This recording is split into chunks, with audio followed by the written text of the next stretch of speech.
Advocate Mangesh Sasane OBC बचाव आरक्षणासाठी मागील 9 दिवसांपासून उपोषण करतायत। ओबीसी नेत्यांचं शिष्टमंडळ ज्यामध्ये सरकारमधील काही नेते आहेत आणि त्याचबरोबर विरोधी पक्षातील देखील काही या शिष्टमंडळाकडून या ठिकाणी भेट दिली जाणार आहे। या भेटीची वेळ संध्याकाळी 4:30-5 पर्यंत असेल असं सांगण्यात येते। जे शिष्टमंडळ येणार आहे त्यांच्याकडून तुम्हाला किती अपेक्षा आहे आणि नक्की कोणत्या अपेक्षा आहेत? जे शिष्टमंडळ येणार आहे त्यांची हे सर्व शिष्टमंडळ काल सह्याद्री अतिथीगृहावर उपस्थित होतं। त्याच्यामध्ये आमचे पण सहकारी होते, आमचे सगळे ओबीसी नेते होते। आमच्या मुख्य मागणी सगळे सोयरीच्या अधिसूचनेबाबत जी आहे की ती होऊ नये आणि बाकी ज्या इतर मागण्या आहेत की आधार कार्ड लिंक, जनगणना, त्याच्यानंतर हॉस्टेल्स, महाज्योती याबाबत काल सरकारने मुख्यमंत्री असतील उपमुख्य यांनी अत्यंत गांभीर्याने प्रत्येक विषयावर सविस्तर चर्चा केलेली आहे आणि आमचे जे कन्सर्न्स आहे तर त्याचा त्यांनी कॉग्निझन्स घेतलेला आहे, दखल घेतलेली आहे आणि त्यावर ते म्हणले की आम्ही 100% सकारात्मक आहोत। शिष्टमंडळ पण येऊन याबाबत आता चर्चा करेल। कालच्या मीटिंगनंतर पुन्हा काही चर्चा झाली असेल, काय स्ट्रॅटेजी ठरली असेल तर ते आम्हाला येऊन सांगतील। तर आम्ही आशावादी आहोत की आमचे जे प्रश्न आहेत याबाबत आम्हाला सरकार मुख्य जो प्रश्न आहे तो सगळे सोयरे ही अधिसूचना मराठा समाजाच्या आरक्षणासाठीची रद्द करणं, तर त्याबद्दल तुम्हाला अपेक्षा आहे? हा, नक्कीच त्याबद्दलच आमची मुख्य मागणी आणि हा मुख्य असंतोष त्याच बाबत आहे की अशा प्रकारचा जर शब्द ओबीसीचे दाखले द्यायच्या कायद्यात जर टाकला गेला तर 1 ते 2 महिन्यामध्ये ओबीसीचं आरक्षण हे संपुष्टात येईल। त्यामुळं काल पण चर्चा झाली आहे। काल मुख्यमंत्र्यांनी पण शब्द दिला आहे की याबाबत 29 तारखेला सर्वपक्षीय बैठकीमध्ये उपोषणकर्त्यांना पण बोलवलं जाईल आणि या सामाजिक सलोखा बिघडतोय किंवा सगळे सोयरेबाबत काय करायचं तर त्याबाबत त्यानंतरच निर्णय होईल। मनोज जरांगेंची जी काही वक्तव्य आहेत तर तीही तुम्ही ऐकत असाल, त्यांचे दावे देखील तुम्ही ऐकत असाल, तर यातून जी परिस्थिती महाराष्ट्रामध्ये निर्माण होते आहे, मराठा समाज विरुद्ध ओबीसी समाज असा एक जो संघर्ष आहे तो उभा राहताना दिसतो आहे किंवा तसं एक चित्र निर्माण होतं, तर त्याबद्दल काय वाटतं तुम्हाला? नाही, मला असं वाटतंय की जे भावनिक मुद्दे असतात ते भावनिक मुद्दे घेऊन एखादा लढत असेल तर समाज पण तेवढाच भावनिकतेने त्याला सपोर्ट करतो। पण मुख्य याच्यामध्ये जबाबदारी असते की जो नेतृत्व करतो त्याने पण जबाबदारीने कायद्याचा, नैतिकतेचा आणि संविधानाचा विचार करून अभ्यास करून आपल्या समाजाच्या मागण्या पुढे ठेवल्या पाहिजेत।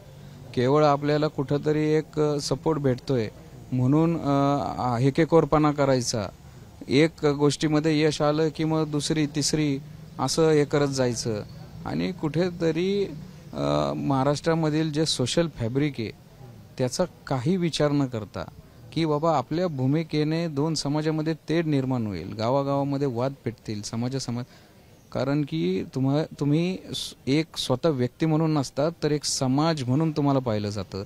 तुमच्या भूमिकेला समाजाची भूमिका म्हणून पाहिली जाते।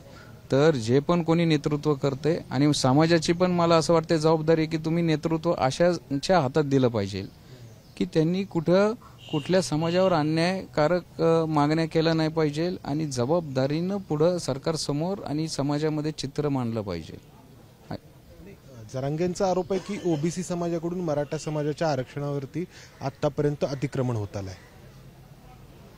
जरांगेंना मला नाही वाटत आहे की त्यांनी काय आरक्षणाचा, संविधानामधल्या कुठल्या कलमांतर्गत ओबीसीचं आरक्षण आहे। ओबीसी म्हणजे काय? ओबीसीची संविधानातली जी व्याख्या आहे सामाजिक आणि शैक्षणिक मागास, सामाजिक मागासपणाचे जे मापदंड आहेत 288 मधील 160, 170 आमदार जर मराठा समाजाचे असतील, मुख्यमंत्री, उपमुख्यमंत्री, आत्ताच्या 48 खासदारामधले 31 खासदार जर मराठा समाजाचे असतील, सहकार असेल, दूध क्षेत्र असेल, शिक्षण क्षेत्र असेल, बाकी सगळ्या गोष्टी असतील, तर मग हा समाज सामाजिक मागास आहे का?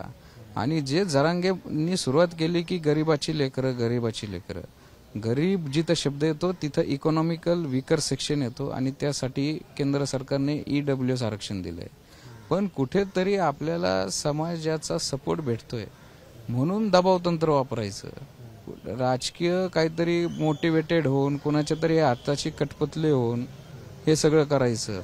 ओबीसीचे जे नेते आहेत, मग पंकजा मुंडे असतील, जानकर असतील, इम्तियाज जलील असतील, भुजबळ साहेब असतील, यांना कॉर्नर करून त्यांना कुठेतरी धमक्या द्यायच्या, त्यांचं नेतृत्व कमी करायचा प्रयत्न करायचा. जरांगेंच्या पाठीमागं कोणी आहे असं तुम्हाला म्हणायचंय? हा नक्कीच, कारण कोण आहे? नाही आता ते त्याचा शोध घेतला पाहिजे. आता ती SITच ठरवल. कुठे गेली SIT? जरांगेंवर 5 ते 6 ठिकाणी गुन्हे दाखल आहेत. किती गुन्ह्यामध्ये त्यांना अटक केली, किती गुन्ह्यामध्ये जामीन झालाय? हा माणूस महाराष्ट्रामध्ये अजून पण चालू आहे. भुजबळांची कारकीर्द संपवतो, मी इकडं असं करतो, हा मोठा भाऊ, मी ह्याला दाखवतो, तुम्ही एवढेच टक्के, आम्ही 55%.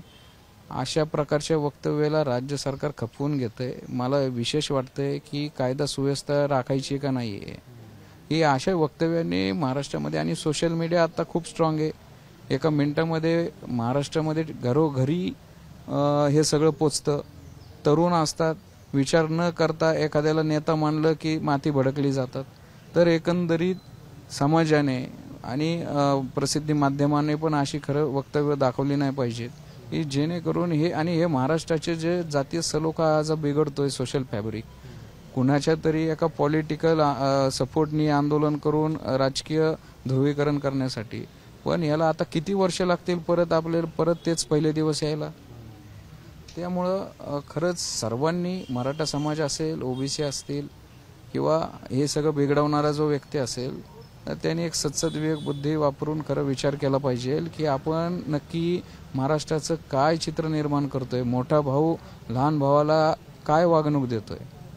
तर या ठिकाणी मागील 9 दिवसांपासून उपोषण सुरू आहे आणि जे शिष्टमंडळ निघालेलं आहे मुंबईहून, त्याआधी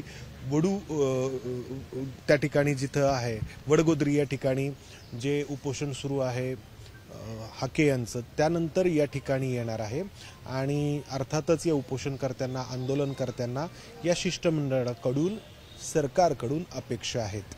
कॅमेरामन विजय राऊत संबंध, आर्गुंजारी, ABP माझा, पुणे. ABP माझा, उघडा डोळे बघा नीट.